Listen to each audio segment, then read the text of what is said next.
미국 주식도 던진다. 투매를 한다는 이야기거든요. 투가 던질 투자잖아요. 매는 매각할 매자고요. 그러면 투매를 한다는 건 이거는 여러분 지금까지 미국 시장에서 이런 얘기가 나온 적이 없습니다. 투매를 한다는 이야기는요. 진짜 오랜만에 듣는 이야기예요. 그런데 시장에 이런 말이 돈다는 것은 앞으로도 투매할 가능성이 있다는 뜻입니다. 특히 말입니다. 특히 기술주 중심으로 한 매그니피센트 7 있잖아요. 이거 만만치 않습니다. 투매의 핵심 고리가 될 수도 있습니다. 저는 여러분 투매가 많이 일어난다면 거품이 꺼지는 그런 사태가 발생되지 않을까 그런 생각도 합니다. 그럼 왜 투매가 일어나느냐? 기준금리가 문제인 거예요. 기준금리가. 예, 미국도 우리도 기준금리가 문제인 거예요. 기준금리를 내려야 되겠는데 내리기가 굉장히 힘든 상황인 거죠. 당장 말입니다. 내리기가 힘든 게 10년물 국채금리를 봤더니 2025년 1월 15일에 4.779%예요. 이게 5% 넘어간다는 이야기가 시장에 계속 나옵니다. 이 말은요. 결국 미국의 중앙은행인 연방준비제도가 결국 금리를 동결시킨다 이런 뜻인가요? 맞습니다. 동결 쪽에 굉장히 가까이 다가가고 있는 거죠. 그럼 금리를 동결시킨다? 그럼 언제 동결을 시켜? 1월 달에 동결만 시켜? 아니야. 3월도 동결시킬 수 있어.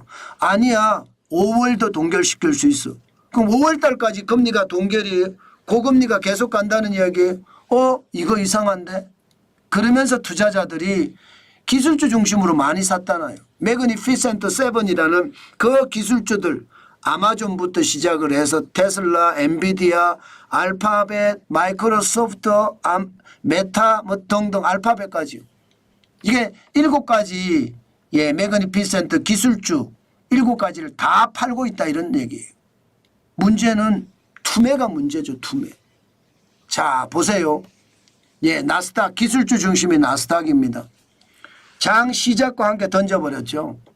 이게 던진다는 겁니다. 물론 나중에 좀 회복을 했어요. 장막판에 회복을 해서 마감은 0.38% 73.53으로 떨어져서 19,088.10으로 마감을 했지만 시장의 불안감 굉장하죠. 투매는 여러분 나중에 떨어진다고 생각을 하기 때문에 지금 차익 실현을 한다는 뜻이에요. 문제는 나스닥이 벌써 4거래일 동안 투매를 한다는 사실입니다. 4거래일 동안. 앞으로 4거래일 동안 또 사들일까요? 사들일 수도 있겠죠. 그렇지만 이게 계속해서 판다는 것은 한 번쯤 우리가 생각을 해봐야 돼요. 결국 말입니다. 도널드 트럼프 미국 대통령 당선인의 무역정책, 경제정책이 발목을 잡고 있다 이런 건가요? 충분히 그럴 수 있습니다. 모든 수입품에 보편관세 10에서 20% 매기겠다고 하니까 지레 짐작으로 물가는 올라가는 거고요.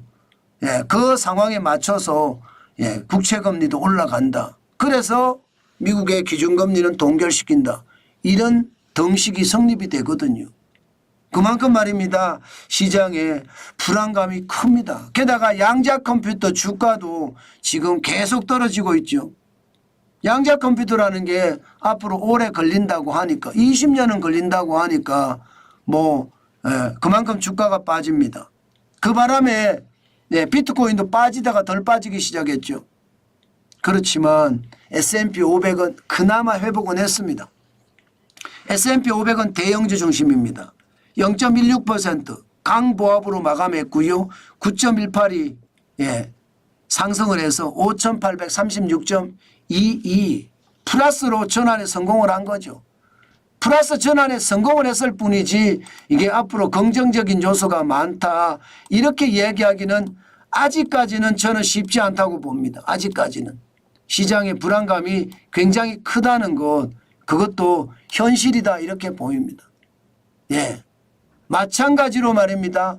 다우산업지수 이게 중소형주 내지는 중대형주를 말하거든요. 블루칩 중심입니다. 0.86 많이 올라갔습니다. 기술주가 빠지는 대신에 중소형주나 중대형주 예, 이게 올라갔다는 거예요. 쉽게 말하면 게임 체인저가 바뀐 건가요? 그러나 많이 올라가지는 않았습니다. 0.86이 올라갔고요. 358.67이 올라서 42,297.12로 마감했습니다. 전체적으로는 시장의 불안감이 크다 이게 핵심입니다. 기대 인플레이션도 지금 3%까지 올라갔거든요. 기대 인플레이션이 3% 올라갔다는 것은 여러분 물가가 계속 오른다는 이야기. 물가가 계속 오른다는 이야기는 금리 동결, 금리 인상 이렇게 갈 수 있다는 거예요. 금리 인하는 요원하다는 이야기가 되는 겁니다. 그러니까 시장에 불안감이 증폭될 수밖에 없지요. 미국 시장이 이렇게 증폭이 되면 아마 우리 시장도 마찰까지일걸요. 일단 말입니다. 개별 종목별로 보면 필라델피아 반도체 지수는 0.35% 떨어졌습니다. 예, 5020.04 기록했습니다. 필라델피아 반도체 지수가 떨어지면 엔비디아는 어떻게 됐을까요? 엔비디아도 당연히 떨어집니다. 엔비디아도 1.97%가 떨어져서 133.23달러를 기록했거든요. 많이 떨어졌죠. 지난 1월 6일에 149.43달러까지 올라간 것을 생각을 하면 지금 굉장히 많이 떨어진 겁니다. 예, 엔비디아가. 그러면 우리 반도체는 어떻게 될까요? 우리 반도체도 불안할 겁니다. 그렇지만 뭐 삼성전자는 자사주 매입을 10조 투입하겠다 이렇게 예상을 했으니까 뭐 최하까지는 안 떨어지겠죠. 그러나 SK하이닉스는 오늘 또 다시 영향을 받지 않을까 저는 그런 생각도 해봅니다. 예, 애플은 어떻게 됐을까요? 애플도 떨어졌습니다. 기술주 중심이 다 떨어졌다고 했잖아요. 매그니피센트 7이 다 떨어졌다고 했으니까 애플도 1.03% 떨어져서 234.40달러를 기록하고 있습니다. 예, 그나마 말입니다. 그나마 시장에서는 예, 애플은 그나마 괜찮겠지 그렇게 이야기했지만 떨어졌다는 거. 예, 그렇지만 테슬라는 올라갔습니다. 2.17% 올라갔습니다. 장 초반에는 많이 떨어졌다가 장 후반으로 가면서 올라가서 403.31달러로 마감을 했습니다. 전체적으로 예, 테슬라가 그나마 매그니피센트 7 중에 명맥을 살렸다 이렇게 보는 건가요? 아마도 그렇게 봐도 무방할 것 같습니다. 자, 이렇게 되면 여러분 우리나라의 2차 전지주는 어떻게 될까요? 아마 영향을 받지 않을까요? 아마 테슬라 영향을 좀 받을 겁니다. 지금 2차 전지주가 심상치 않잖아요. 네, 그렇게 생각을 하면 좋을 것 같고요. 애플도 지금 떨어진 상황이라서 야 이게 애플이 IT의 대명사라고 이야기하잖아요. 그럼 IT주들이 우리는 참 많은데 애플이 떨어지면 우리도 같이 떨어지는 경향이 강하거든요.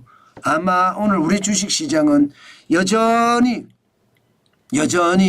정치적 혼란도 시장에 영향을 미칠 거고요.